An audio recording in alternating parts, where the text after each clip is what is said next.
Hey guys, my name is Chris Dreyer. I'm the CEO and founder of Rankings.io. We help personal injury law firms dominate first page rankings. Hey, Chris, I'm so excited to talk with you today because you get to add to your resume book author. I do. It's been a journey for sure. Yes. So tell us about the new book and when does it come out? The new book's niching up. The narrower the market, the bigger the prize. It's actually available now. It's in Amazon and Barnes and Noble, a lot of the major suppliers. And yeah, it's been a little bit of a journey. It took me about a year and a half to write, but it's finally out there. Yeah, now you need to get you need to have your framed copy behind you there. We got to start showing Right. it off. I know Update it that looks kind background. of barren behind me on the wall too, so I need to do that anyways. Okay, we'll get you a designer. We'll work on that. So you answered one of my questions, which is that you go with niching. I did a little research. Both pronunciations are correct if anyone's Hmm. curious. And I was surprised to learn niching is the older of the pronunciations. You know, I get asked this almost every interview. And the reason I call it niching is because people are familiar with riches or in the niches and just it rhymes a Rolls. little bid. It rolls with it's off the tongue. So that's how I roll with niching. Okay, I love it. So niching. Why'd you write the book?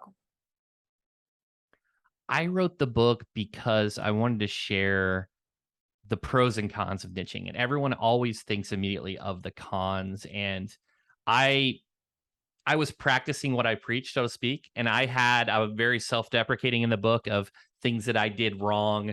There's a couple of funny stories in there where I didn't understand the advantage I had with niching, and then I went away from niching, and it was a disaster. And I read other books.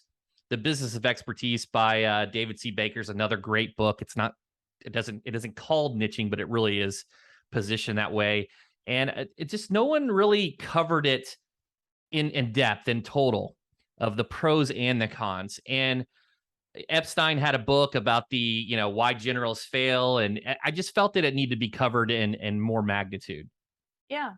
Well, so maybe it'd help if you kind of dig in a little bit and maybe let's start with some of the preconceived or common misunderstandings, misnotions about niching. Because I think, especially in legal, a lot of lawyers think I need to have an open door to all types of work, all types of clients, maybe especially if I'm in a rural area. I hear that a lot. Like in my market, no, I really need to be able to do all things for all people, or at least multiple types of things. So Yeah, there is something to be said about a TAM, a total addressable market. And if you are in a small area, it may not be right for you to niche. You may have to keep your services more broad and go after a lot more areas of the law. So you have to look at each individual situation. If you're in a major market where there's a ton of competition, a ton of saturation, we're all trying to do something to stand out to be different. In the PI space, that is very specifically the PI space, it's very challenging. Everyone's doing contingency. Some do discounted contingencies, but that's not the best positioning because you're sacrificing margin.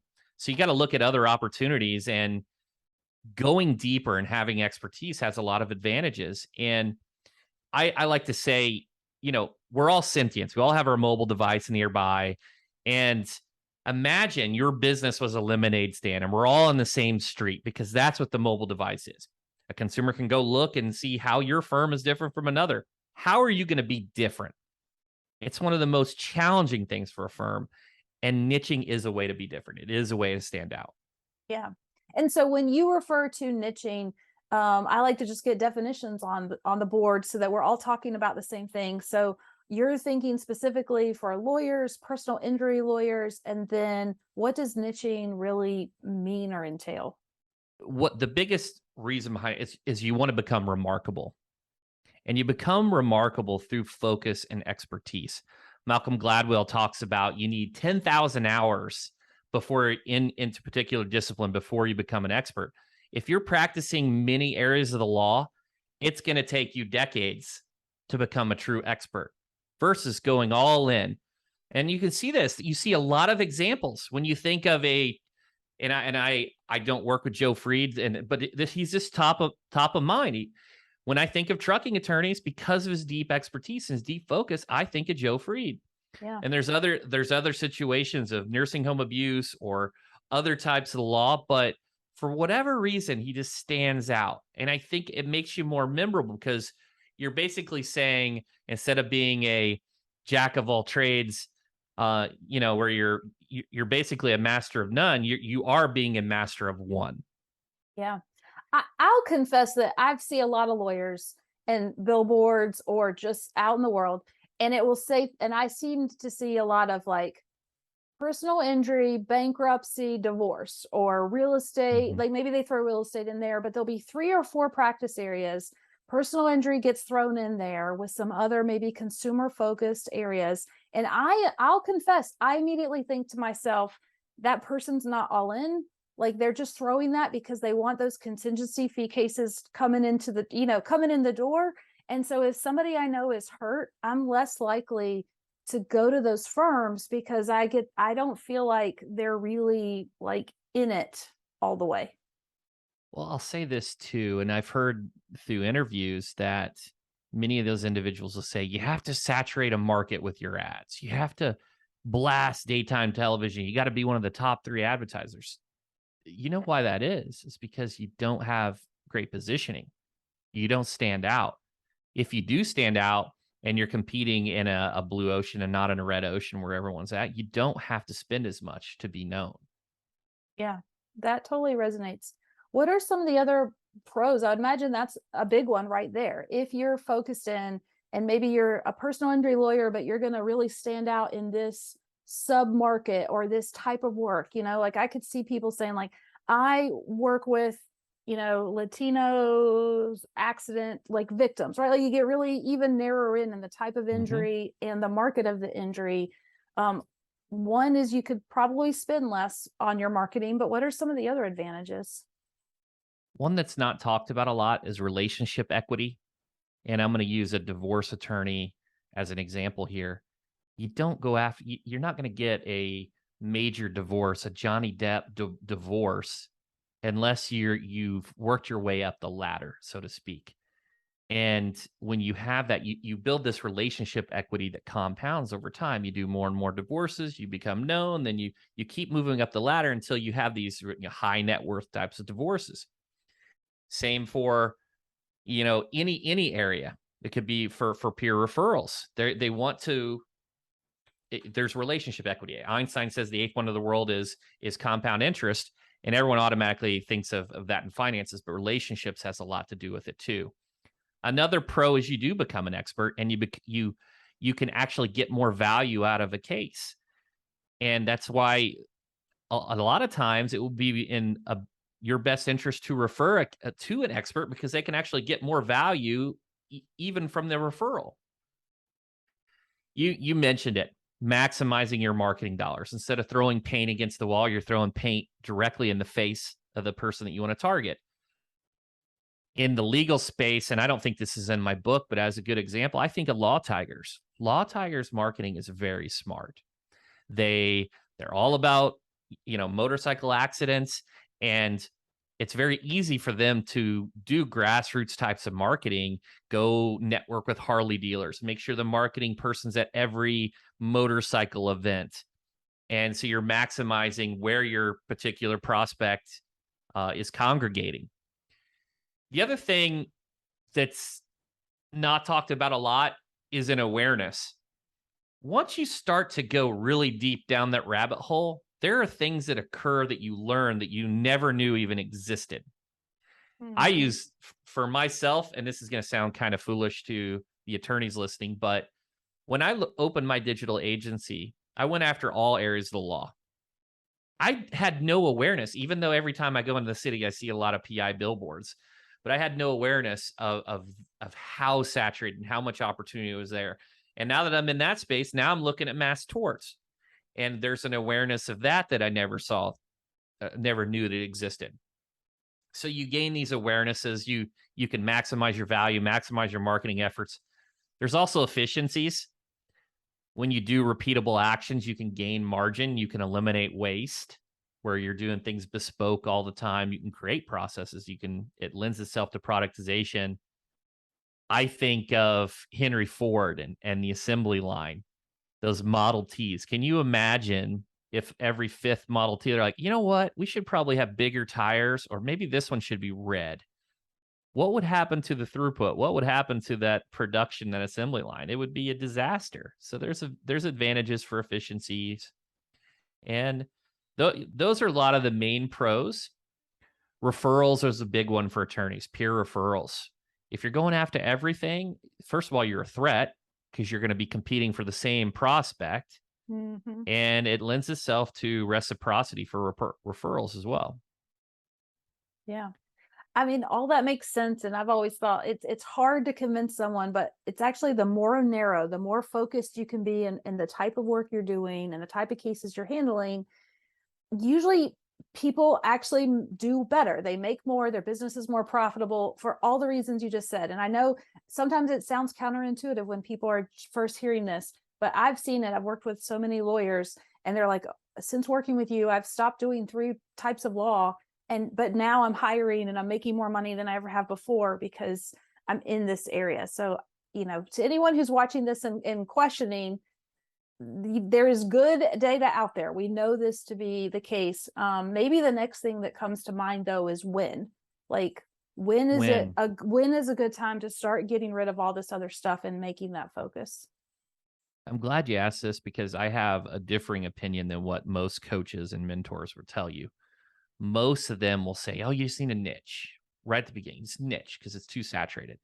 I actually go a little different direction. I think you need to have all these experiences to gain an awareness for the opportunity to choose that niche. The best businesses in the world are focused around purpose, passion, and profit, all three. And that's where it lends itself where it's not work. People say, if you love what you do, you never work a day in your life. I don't know about that, but maybe you don't dread it as much on that Monday that comes around. So there was this in Epstein's book, Range. He gave this example of Nadal, famous tennis player, and his parents put him into all different types of sports. Let's say baseball, basketball. I don't remember the exact sports, and tennis. And he happened to be really good at tennis. So he chose that to pursue. Can you imagine if, however, his parents just put him in basketball? Who knows? Maybe been a great basketball player, but maybe not. He certainly wouldn't be the tennis player he is today. And I think that you do need to have these experiences and look at data. Of course, if you have an existing pipeline, look at your data, break it down in your QuickBooks or whatever accounting software there is, and see who's paying you the money. A lot of times it's that Pareto principle where 20% of your, most of your money is coming from that 20%. So there's a lot of differing opinions there, but I think you should practice the law, have a lot of experiences in a lot of different areas of law before you go all in. Yeah, I think that makes a lot of sense.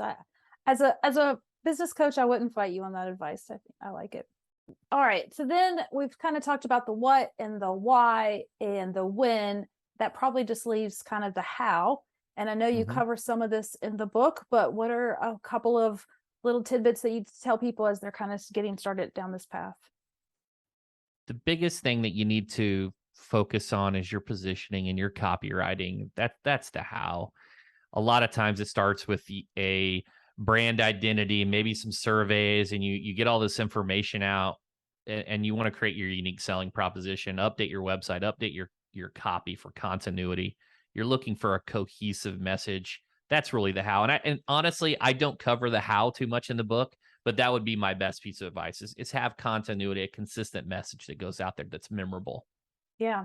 I mean, it seems like once you do this process, you get really focused on that ideal client profile, which I know as a marketing expert, you probably think a lot about. And, you got to get really deep into who is this person you're trying to talk to. And so that you can understand what messages are going to resonate and where you should put those messages. Like, people always call me up. I'm sure they call you too. Like, oh, do I need to be on Twitter or TikTok or whatever the latest craze is? And I'm always like, it depends, right? Like, It where are you? depends. An attorney's favorite answer, right? I know, It does depend. yeah, If you're targeting nursing home neglect cases, Maybe you're not hitting TikTok hard.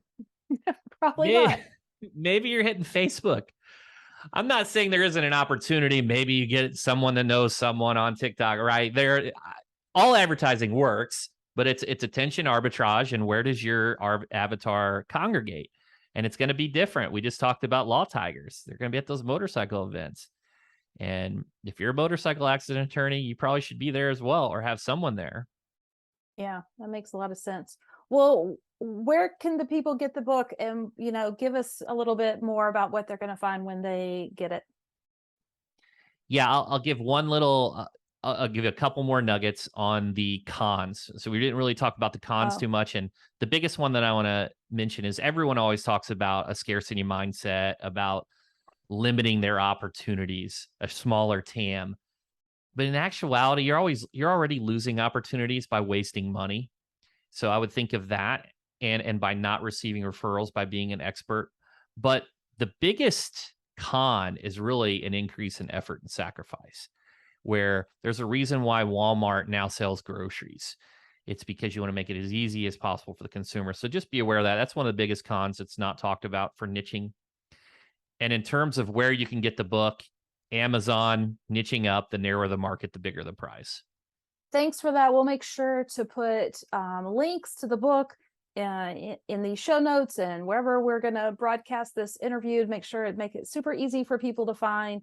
And I read the book and agree. Like, there's great advice in there. If you're just starting to think about this and why you should do it, or maybe you're finding that you're struggling with some of your marketing messaging and it's not resonating, I would highly recommend this book, because I think that the messages that Chris writes about are really going to help you understand your marketing message and maybe where it needs to be tweaked to really get more focused and narrow, because that's only going to help you make more money. Thank you. Yeah. Thanks for being with me today.